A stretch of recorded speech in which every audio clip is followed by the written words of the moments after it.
చూస్ country delight, live better. ఇప్పుడే country delight app ని download చేసుకోండి. విశ్వేశ్వరరెడ్డి గారు, నేను మిమ్మల్ని ఫస్ట్ ఎంపీ ఉన్నప్పుడు ఇదే రూమ్ లో ఇంటర్వ్యూ చేశాను, BRS లో ఉన్నప్పుడు. మళ్ళీ తర్వాత మీరు ఓడిపోయారు, మళ్ళీ గెలిచిన తర్వాత మళ్ళీ ఇప్పుడే ఈ బర్నింగ్ ఇష్యూ మీద వచ్చాను. కాబట్టి ఎప్పుడు చాలా ఆహ్లాదకరంగా నవ్వుతూ టెన్షన్స్ లేకుండా కూల్గా ఉంటారు. At the same time first time second time లేకపోతే ఫస్ట్ టైం గెలిచిన వాళ్ళని మనం అబ్జర్వ్ చేస్తూ ఉంటాం. చాలా బ్రాండెడ్ వాడతారు, షర్ట్లు కానీ, షూ కానీ, ప్యాంట్స్ కానీ, వాచెస్ కానీ. మీరు వాచ్ పెట్టుకోను. రామరాజ్ 900 రూపాయలు 800 రూపాయల షర్ట్స్, నేను ఎప్పుడు 1000 రూపాయల షర్ట్స్. యూజువల్గా చెప్పాలంటే గుస్సీ అని, LV అని, షూ కూడా. నాకు కూడా షోక్లు ఉన్నాయి. అంటే పత్తాలాడు గుర్రాలు కాదు, లేకుంటే పెద్ద పెద్ద కొత్త కార్లు, వాచ్లు, షూస్లు కాదు, ₹1,00,000 షూస్ కాదు. ఇవి వికారాబాద్ లో చేసిన షూస్. వికారాబాద్ లో చెప్పులు లెదర్, కింద టైర్ రబ్బర్ తోటి ఉంటది. నాకు బంగారం అవసరం లేదు, వాచ్ అవసరం లేదు. నాకు మంచి తిండి తినాలి, ఇంకోటి గుట్టలు ఎక్కాలి, బోటింగ్ పోవాలి. బోట్లు నా దగ్గర ఉన్నాయి. 30 లక్షల రూపాయల బోట్ ఉంది, 30,000 రూపాయల బోట్ ఉంది. తర్వాత నా షోక్లు వేరే, ట్రెక్కింగ్ పోవాలి, మోటార్ సైకిల్ మీద పోవాలి. ఇవన్నీ నా షోక్లు. మీ పిల్లలు కూడా అడగరా, ఎందుకు డాడీ నార్మల్? వాళ్ళకి కూడా పెద్ద మీ డ్రెస్లు ఇలా వేసుకుంటారు, కొంచెం బ్రాండెడ్, US నుంచి వాళ్ళు తేవటం గిఫ్ట్లుగా. ఒక్కటి US, ఈ ప్యాంట్ ఒక్కటి US కానీ తక్కినాయన్ని ఇండియానే. అసలు ఈ సోకులు ఉండవు నాకు. ఇంత కాస్ట్లీ షర్ట్ వేసుకోవాలి, దావత్లో కొడితే కొంచెం మంచి షర్ట్ వేసుకుంటా. కానీ ఇదే మోస్ట్ కంఫర్టబుల్, పర్ఫెక్ట్ ఫిట్ అవుతుంది నాకు. 42 రామరాజ్ పర్ఫెక్ట్ ఫిట్టింగ్. అండ్ ఇదేమో ఐజార్డ్ golf pant perfect fitting. So very cool life, no హడావుడి. నాకు మంచి పెయింటింగ్ ఇష్టము, మంచి మ్యూజిక్ ఇష్టము, మంచి మ్యూజిక్ సిస్టమ్ ఉంది, పెయింటింగ్ ఆ షోక్లు. కానీ అవును, ఇవన్నీ షోక్లు ఏంటంటే ఇంకోరికి ధనం చూపెట్టుకుంటందుకు. నాకు అవసరం లేదు, అంతే కదా. నేను 4 లక్షల రూపాయల బూట్లు వేసుకున్నా, నేను ఈ వాచ్ తొట్టుకున్నా, అరే తారే వాళ్ళే పెన్, అదేంది మాంట్ బ్లాంక్ పెన్ లేదని, నా పెన్ గిది ₹2 పెన్. అవును, ఎంత మంచిగా రాస్తుంది అది. మాంట్ బ్లాంక్ ఎంత మంచిగా రాస్తుంది, ఇది కూడా అంత మంచిగా రాస్తుంది. సూపర్. ఇవన్నీ ధనం షో ఆఫ్ చేసుకుంటుంది. కార్లు కూడా పెద్ద హడావుడే ఉండదు. కార్లు కూడా నాకున్నాయి, మా కొడుకు మంచిగా ఉన్నాయి. ఆయన ఆటోమొబైల్, మెకానికల్ ఆటోమొబైల్ స్పెషలైజేషన్ చేసిండు. ఆయన ఇంత పెద్ద బిజినెస్ నడుస్తున్నా కూడా ఆయన చిన్న గరాజ్ నడిపిస్తాడు. అప్పుడప్పుడు ఆయన సాటర్డే సండే టైం ఉంటే పాతకాలు కొని దాన్ని రిపేర్ చేసి అమ్ముతాడు. ఆయన గరాజ్ ఉంది, కానీ పెద్ద బిజినెస్ 1000 కోట్ల బిజినెస్ నడుపుతాడు. కానీ ఇది కూడా ఆయన హాబీ. అట్లా మనిషికి హాబీస్ ఉండాలి, డిఫరెంట్ ఇంట్రెస్ట్ ఉండాలి. నాకు చేపల హాబీ, నా బోటింగ్ హాబీ. ఆ హాబీని కూడా కొన్నిసార్లు రాజకీయాలలో వాడుకుంటా. బోటింగ్ హాబీ అయితే అక్కడ 100 బోట్లు ఇస్తే 100 కుటుంబాలు దాని మీద బతుకుతున్నాయి. అట్లా ఎన్నో. ఇప్పుడు నాకు చేపలు, అక్వేరియం చేపలు ఇష్టం, దాన్ని ఓ బిజినెస్గా వాళ్ళకు. నాకు చెట్లు పెంచేది, గార్డెనింగ్ చాలా ఇష్టం, దాని మీద కూడా కొన్ని ప్రాజెక్ట్స్ చేస్తున్నా. గ్రామీణ ప్రాంతంలో వాళ్ళకు ఆమ్దాని ఎక్కువ వస్తుంది. ఇప్పుడు ప్రత్యేకంగా తింటానికి మష్రూమ్స్ అంటే ఇష్టము. ఇప్పుడు మష్రూమ్స్ ఎక్స్పెరిమెంట్ చేస్తున్నా. అది గిట్ సక్సెస్ అయితే కనీసం 1000 నుంచి 10,000 మంది చేవల ప్రాంతం రైతులకు లాభం అవుతుంది.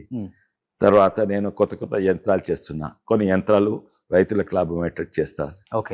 సంగీత గారికి ఆమె కూడా చాలా బిజీ ఉంటుంది, ఎందుకంటే హాస్పిటల్ నడపాలి, మధ్యరాత్రి కూడా ఫోన్ కాల్స్ వస్తుంటాయి.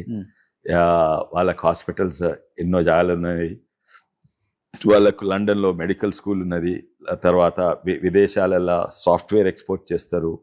అండ్ మొన్ననే అమెరికా వచ్చింది. తను కూడా చాలా బిజీ. కానీ మేము చాలా మటుకు ప్రయత్నం చేస్తాం ఏంటంటే రాత్రికి 7:30 గంటల వరకు ఇంటికి రావాలి, కనీసం అప్పుడైనా పిల్లలతో ఉండొచ్చు అని. ఇప్పుడు లేదు, ఇప్పుడు మద్రాస్ పోయింది. తను కూడా చాలా బిజీ. ఇక్కడ అపోలో సంగీత గారు చూసుకుంటారు. అపోలోల టెక్నాలజీస్, తర్వాత అపోలోల హ్యూమన్ రిసోర్స్ ఒకరు సంగీత గారు చూసుకుంటారు. ఇంకొకరు అపోలోల ఫైనాన్స్ చూసుకుంటారు. ఇంకొకరు జనరల్ మేనేజ్మెంట్ చూసుకుంటారు.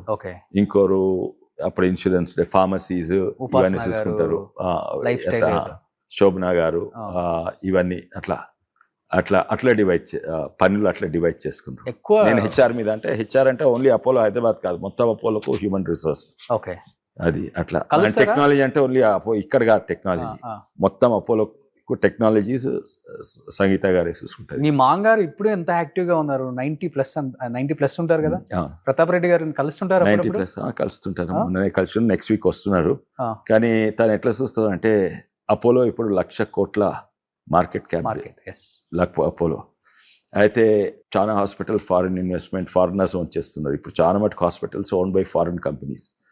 కానీ ఆయన ఎట్లా చూస్తా అంటే ఇది అపోలో నాది కాదు, ఇది నేషనల్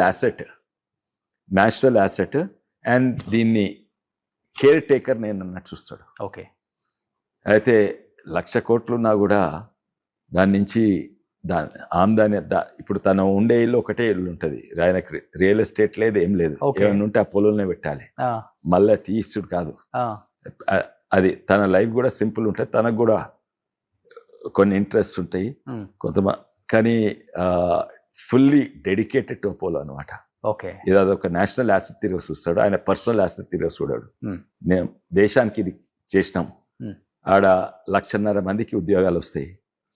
అలా అపోలో ఫార్మసీ కాశ్మీర్ నుంచి కన్యాకుమారి, అస్సాం నుంచి గుజరాత్ వరకు ఉన్నాయి. 5,500 ఫార్మసీ ఉన్నాయి, ఎంతో మందికి ఉపాధి. ప్రతి Apollo 90% India population Apollo pharmacy నుంచి 10 నిమిషాల లోపల ఉంటుంది. అయితే ఇదన్నీ తనకి ఇదే అనమాట. ఓకే. వెనకట అండ్ ఇది ఓన్లీ అపోలో కాదు, తనకు పర్మిషన్ వచ్చినప్పుడు అపోలో ఇండస్ట్రీస్ చేసేందుకు అప్పుడు రాజీవ్ గాంధీ గారు పర్మిషన్ ఇచ్చిండ్రు. అయితే అన్నారు నాకొద్దు పర్మిషన్, ఈ హాస్పిటల్ కాదు ప్రైవేట్ హాస్పిటల్స్ ఎవరు పెట్టదలుచుకున్నా చేయాలని. అయితే అప్పుడు హాస్పిటల్స్ బ్యాంక్ లోన్ ఇవ్వలేదు, అది ఇండస్ట్రీగా రికగ్నైజ్ చేస్తే దానికి లోన్లు వస్తాయి. అయితే సరే మీకు లోన్లు ఇస్తందుకు నేను బ్యాంకులకు చెప్తే అప్పుడు బ్యాంకులన్నీ గవర్నమెంట్ బ్యాంక్స్ ఉండే, ప్రైవేట్ బ్యాంక్స్ లేకుండే.